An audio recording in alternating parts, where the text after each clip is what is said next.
Pisces, how are you doing today? I'm going to do a reading with the new deck called Oracle of Seven Energies by Colette Baron Reid.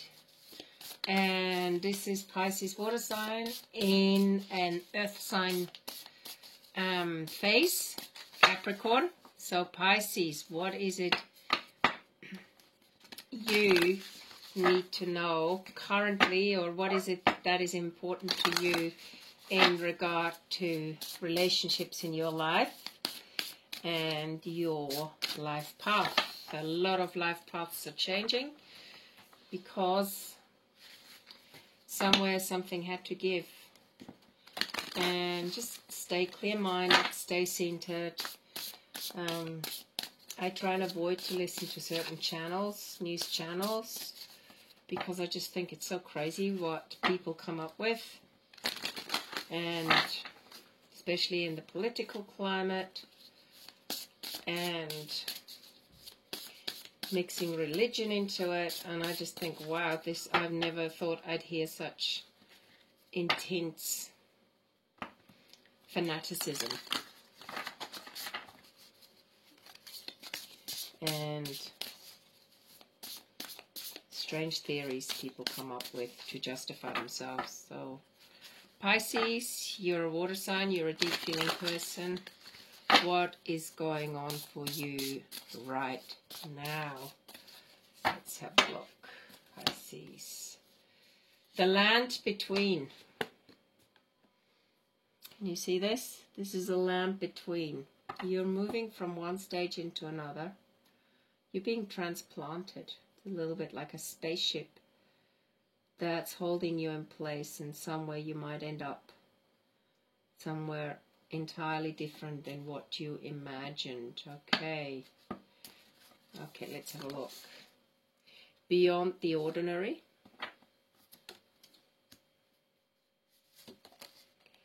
A deep breath. Call of the Muse. Roots of abundance. And wishing upon a star.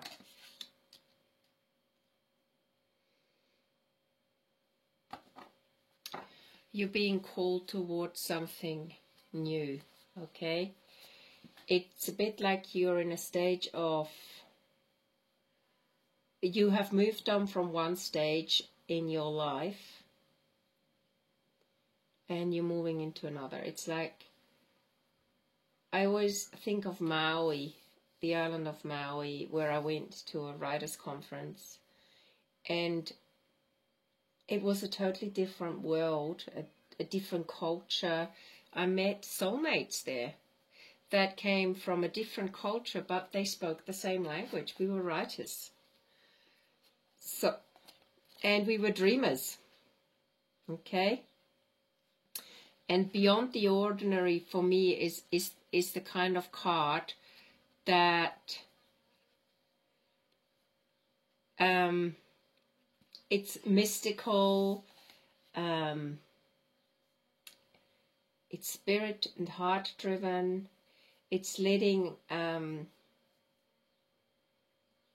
new energies or energies awaken that have been dormant within you. So I'm going to just read you a little bit out of this book. The mystical, ineffable part of your life, trusting in the invisible world without understanding it, recognizing that some things cannot be known in advance and are not meant to be grasped intellectually, the awareness that everything is as it should be, even if it doesn't make sense. So it's a little bit like this, you having been unearthed from a way of life, and you don't actually need to know everything. Okay? And that is exactly what brings the magic to things. And the more hard you try to understand something, or try to figure out how it will happen, the more removed you are from getting that understanding. It's like, it's a time for surrender, by the way. Even if and because it is impossible or unknowable, the next stage of your life. So Pisces, you're a bit of in a dream state. It's like, just stay the course that you are taking and follow the feeling. And allow things to come exactly as they will without trying to ascertain anything in advance. So you're definitely going through a huge transformation. I'm going to have a quick look at the card, a deep breath. I just feel like, you know how you start something new and you just go, okay, take a deep breath and go with the flow. So it's also to do with fear. So here it says, if you're experiencing fear because you're going into this unknown area of your life, choose love over fear. Because you could expect to meet people or circumstances in your life that could potentially harm you, but actually you could also be open and attract the very opposite. Okay? So often the fear or the threat projected that you're projecting is without sustenance. And it also creates a kind of fight or flight mode, or an inability to focus and trusting the universe as a way to... So you are learning to release fear and listening to the call of the muse. I love this card. Partially because I truly have an affinity with the art of acting on stage and acting a part with authenticity, and it just yeah, it brings out the magic in what I love doing, and interacting with people and showing them a part of themselves when I play a part on stage. So the call of the muse, creative expression, being in the flow of creativity, tuning into inspiration, allowing creativity without being self-conscious, writing or journaling as a means of connecting. Okay. So there are energies of emotions that are waiting to be given a voice, a name, a shape, or a color. It's a little bit like when you read a play and you have a particular character that you're going to be in this play. And that character is awaiting for your energy of emotions to be given that voice, name, shape, or color. Everybody will play that particular part a little bit differently, but the way you play your part is utterly unique. And the more authentic you are, the more powerful the call of the muse is. It's just phenomenal. It's lovely, beautiful, creative energy, okay? If you are if you have a journal, or you need to finish a project or start something new, just do these things, okay? Follow the calling. I am desperately needing to finish one of my books, and there's not much to do, but I just need to do it, and hopefully I will do it in the next week. So when your muse knows when it is time for you to follow that new direction, that plan. It could be to do with creativity, painting, singing, dancing. So the experience in itself, experiencing this calling in itself, will bring you to the root of your abundance, literally. When you follow your heart, when you follow your heart, you will discover how abundant you really are and how influential you really can be. Okay? It's also wishing upon a star. There's a lot of dreaming going on for you, Pisces. Okay? There's something you're wishing for. And it could be a creative endeavor, and now is the time to do it. To be honest, I was never really a tech-savvy person. I'm still a little bit apprehensive about it, but at least I can communicate to you, the audience, and that in itself gives me a sense of connecting to a tribe that I haven't even fully met yet, okay? So yielding to a divine plan, releasing attachments to form, especially if something isn't what you expected or wanted, leaving room for serendipity. Again, this is beyond the ordinary when you listen to the muse. And you've just got to trust the universe. Wish upon a star. Make the moves towards your dream, and trust that wherever you're being transplanted to, or that you are going to land somewhere which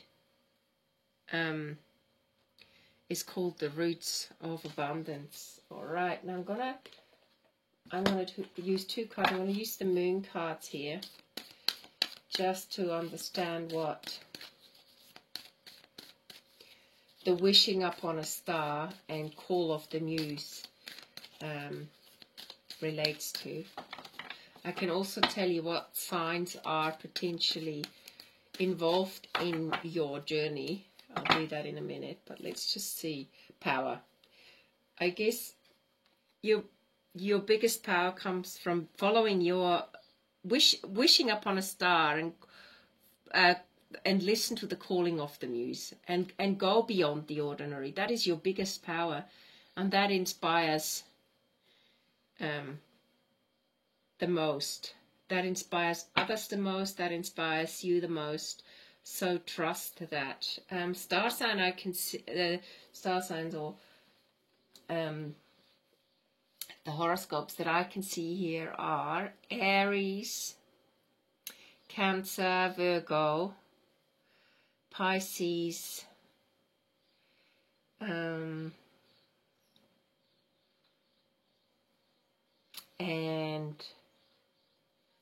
could be Capricorn or could be Sag, okay? So if you're thinking of signs or people you're drawn towards or people you're listening to, these are some of the signs that are coming out in this particular reading. And with Roots of Abundance, just become aware of your self-talk about abundance. Because there is also called to sever vows of poverty. How do you talk about abundance? You do not have to sacrifice or suffer. Hold the intention of undoing any vows of poverty or self-denial, so that you may have made consciously or unconsciously.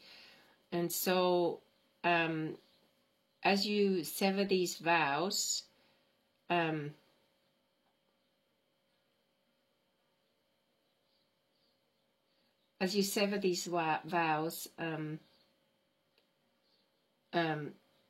the roots of abundance will become more clear to you. It says here, as you sever these vows, all effects of these vows will be undone for everyone involved in all directions of time. And I think this is a really important time, because I just get this feeling that in some parts of the world, people may not be as supported as they are in other places of the world. And really, we are all in it together. And it is natural to have some apprehension of, let's say, if you're caught up in this coronavirus situations where you can't go to work, or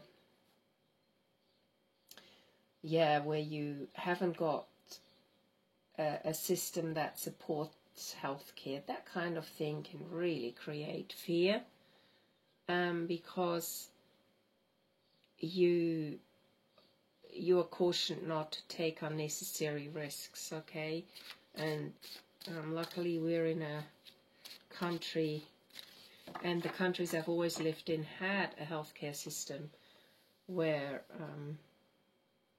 part of the tax payments went towards the system that supports everyone, okay, regardless of their wealth. Another way to sever vows of poverty is actually becoming aware of things you could give away to charities, okay? You could give away clothes that you no longer need. You could maybe, I listened to this wonderful YouTube link about a woman who's, I don't know if she's still alive, but she was 105 years old in the States, and they had the Spanish flu going through the village. And her mother cooked for the entire village, and she'd go around with a cloth over her face every day to bring soup to the various families in the village. And people supported each other. And instead of tuning into, oh, I don't have enough, or I have to watch out because I won't have a job, or maybe those days were different. This was just past First World War. This young girl went around and she supported her mother, who was cooking for the entire village, and made sure that people didn't starve to death, literally. And she'd put the food in front of the people's stores and then go back and get some more. And one time she actually saw her mother lying in front of the fire, and she had thought that her mother had fallen ill as well. But her mother was really savvy. She really knew how to sterilize things. And they did wear a mask. She always had a cloth around her face. She was just sleeping. She was so exhausted. So she had a rest in front of the fireplace. Yeah. So in some ways, to sever vows of poverty, look at what you have. Look at what you don't actually utilize and you have. I've looked at some of the cookbooks I have. I've got beautiful cookbooks, but I'm not using them. And I have a friend, and she's always using the cookbooks. And I've just looked yesterday at these wonderful cookbooks. And I thought, well, maybe I can actually give